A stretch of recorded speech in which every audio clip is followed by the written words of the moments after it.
आनन माने होता है मुंह, 10 आनन 10 धन आनन यानी कि 10 मुख वाला। एक बात बताओ, अब जब लल्ला पैदा होते हैं, अगर कोई बच्चे का वजन 4 किलो पेट में बता दिया जाए तो क्या होता, क्या कर ऑपरेशन के बिना नहीं होगा बच्चा पैदा, कहते कि नहीं कहते? बताओ सही बात है या क्या नहीं है? और जो 10 खुपड़ियन वालो और 20 हाथन वालो जो कैसे अम्मा के पैदा भाव है? इसका मतलब 10 मुंह वाला हाथों वाला ये पैदा ही नहीं होगा 20 भुजाओं वाला। इसका मतलब ये है 10 आनन यानी कि 10 मौर्य साम्राज्य, 10 मौर्य साम्राज्य ये। और जब 10 राजा हुए तो 10 राजा की 20 भुजाएं होगी कि नहीं होगी? और इसका वध किसने किया? पुष्यमित्र शुंग, जिसे कहा गया है राम, पुष्यमित्र शुंग बनाम राम। आज उसे राम की उपाधि दी गई। और लिखाई ये किसने है? इसके लेखक जो अजनी दवाई चलती हैं पतंजलि वाले, ये पतंजलि नाम का उनका जो राज कवि था, वो कवि था लिखने वाला।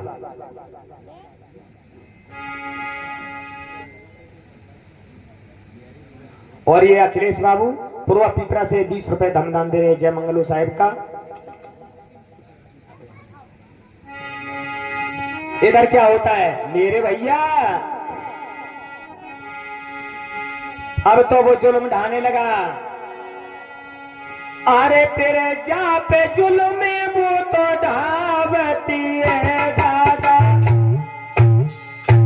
मन मानो ही हुक्म जलावती है राजा।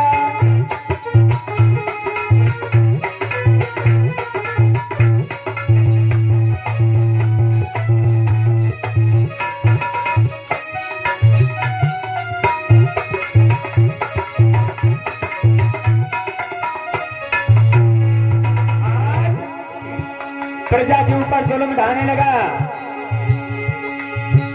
अरे करे जो मेरी बुराई है सोई मारो जावे भाई है करे।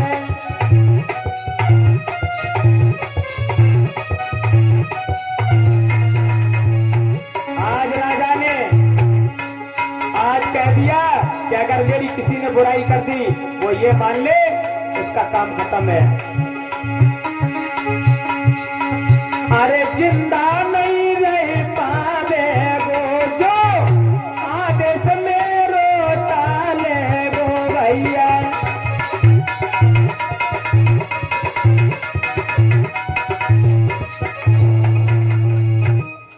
वो जिंदा नहीं रहने वाला है जिसने मेरा आदेश टाल दिया। अरे भैया अब क्या किया इसने आदेश दिया सबसे पहले काय पे निशाना लगा कर लोग इतिहास मिटाने पे लगते कि नहीं लगते?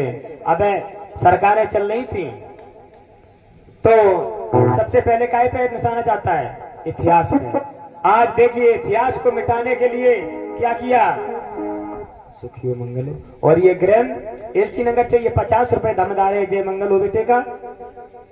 आज देखिए इसने क्या कर डाला, सबसे पहले निशाना लगाया कहां कि जितने भी बौद्ध मंदिर हैं सब बौद्ध मंदिरों को तोड़वा दिया जाए या उनका परिवर्तन करवा दिया जाए। मंदिरों को तोड़वा दिया जाए या उन पे परिवर्तन करवा दिया जाए। अब आ जाइए, अब जब मंदिर नहीं रहेंगे वो अगर इनके प्रचार करने वाले रहे जिंदा तो धर्म जिंदा बना रहेगा। इसका मतलब प्रचार करने वाले भी खत्म होने चाहिए। तो जितने भी बौद्ध भिक्षु दिखाई दे जाएं, एक बौद्ध भिक्षु का सर काट के लाओ, एक बौद्ध भिक्षु को सर काट के लाओ, 100 मोहरे इनाम में ले जाओ। ये आदेश कर दिया। तो अब भैया दौड़ पड़े लोग बाग, बिन्ने कहीं सीधे 100 मोहरे मिल रही है नाम में। तो एक बौद्ध भिक्षु को सर काट के ले आए रहे, 100 मोहरे इनाम में ले जाए रहे।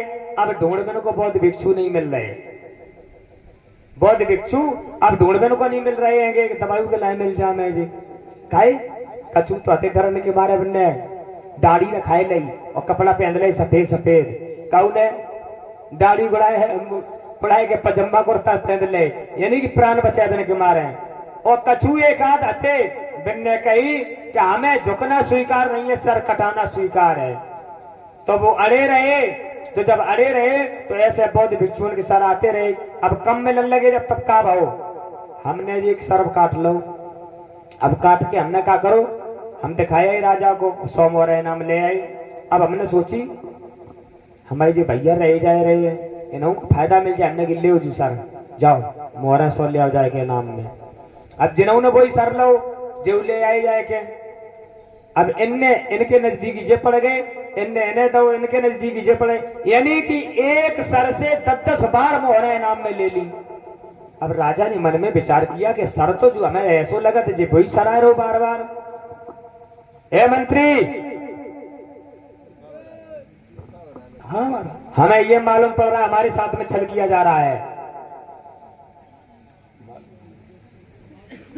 लग तो रहा है महाराज, क्योंकि इतने सिर आ चुके हैं, इतने तो बनते भी नहीं है। सर ये पुनः बार बार सर कहां से आ रहे हैं? सत्य बात है, अभी हम बताएंगे आगे। देखिए हमें यह मालूम पड़ रहा है इसी सर से ये 10-10 बार ले जा रहे हैं। तो एक काम करो मंत्री, एक पत्थर उठा के लाओ। जी महाराज। एक पत्थर यहां पर रखवाओ, और जब कोई सर लेकर के आए तो उसे मोहरे दे दो और सर को यहीं पे फोड़वा दो, उसका फोकस भी करवा दो। देखिए आज नारियल फोड़ती हो, नारियल मंदिर में जाती है नहीं जाती, नारियल लेती है नहीं लेती, नारियल फोड़ती हो जाकर के तुम, गाड़ी ने करवाए के ले तो नारियल जरूर फोड़ो, फोड़ती ही नहीं फोड़ती, गरीब गोला फोड़त के नहीं फोड़त। ये वहीं से प्रचलन चला है, ये नर की बलि दी जा रही है, ये सर फोड़ा जाता था हमारे बौद्ध भिक्षुओं का।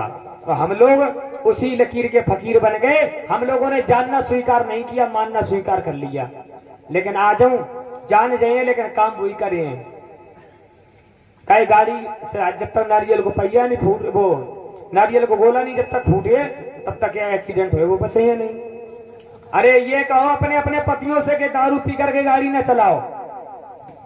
मैंने 2009 में फर्स्ट मॉडल पैशन प्रो गाड़ी ली थी, आज 15 साल हो गई, तब मैं बहुत हल्का था, तब ली थी, और तब से आज तक चल रहा हूं गाड़ी से, कभी खरोंच नहीं आई किसी प्रकार से। और ये नहीं 2-4-10 किलोमीटर चले हुए, 200-300 किलोमीटर 400 किलोमीटर तक चले जाते मोटरसाइकिल से। तो ये नरबली की व्यवस्था वहां से चली। और बौद्ध भिक्षुओं के जो जब कत्ल किए गए, जो कपड़े थे तो उनके कपड़े फाड़ फूड़ के फेंक दे, तिरछे बेड़े करके कोई टांग दे, कोई टांग दे। तो ये झंडा चढ़ाई जाए, भगवान रंग के झंडा चढ़त के नहीं चढ़ाते। और भगवान बुद्ध के जो चीवर हैं या जो बौद्ध भिक्षु चीवर पहनते हैं, वो उनका कलर कैसा है? कासाय रंग का है, भगवा रंग जिसे कहते हैं, भगवे रंग जैसे हैं। तो उसी रंग के, उसी चीवर ईवर के जो कपड़े टुकड़े थे, कहूं टेढ़ो ऐसो है, कहूं ऐसे तिकोनिया, भाई जल्दी में फाड़े तो तिकोने फट गए, कहूं कैसे फट गए, अब ये फाड़ फूड़ के कहूं ये टांग दे, कहूं मैं टांग दे ऊपर। तो उनकी उपाधि बन गई काहे की? झंडन वाली। समझ जाओ ये बुद्ध का धम्म कहीं बाहर से नहीं आया है, ये यहीं से आया है, इसका पतन किया गया। और जो सम्राट अशोक हुए थे, सम्राट अशोक ने जब बुद्ध के धम्म को माना था, बुद्ध के धम्म को मानने के बाद इन्होंने 84,000 बौद्ध स्तूप बनवाए थे। कितने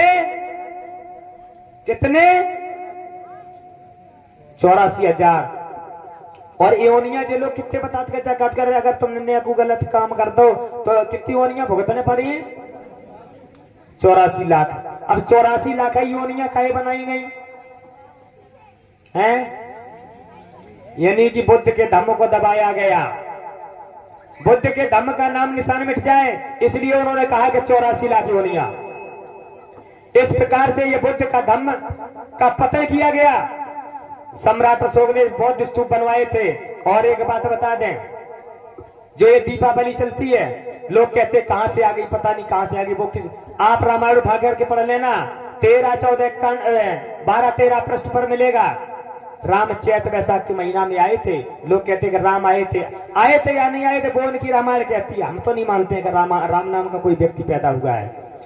और जब सम्राट अशोक ने 84,000 बौद्ध स्तूप बनवा करके तैयार किए थे, तो उन्होंने जो कार्तिक महीने की अमावस्या पड़ती है, उस अमावस्या को उन 84,000 बौद्ध स्तूपों का उद्घाटन करवाया था।